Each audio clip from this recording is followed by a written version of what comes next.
This is a guide on how you can change your name on Spotify. If you find this guide helpful, consider subscribing and liking the video. So the first step would be opening the Spotify app. After that, you'll be transferred on this page, the home page of Spotify.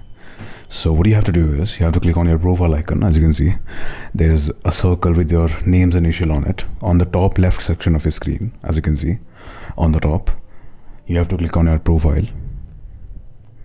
After that, this menu will pop up. So you have to click on your profile. As you can see on the top, it says view profile under your name. So you can click on it. Then you'll be transferred on this page, which is your profile. So you have to click on edit. As you can see, there's an option that says edit right next to the three dots. So click on edit. And then you'll be transferred on this edit profile page, and you can just change your name. For example, I'm going to change my name to Discombobulator. Once you're done, click on save. And that's it. That's how you change your name on Spotify.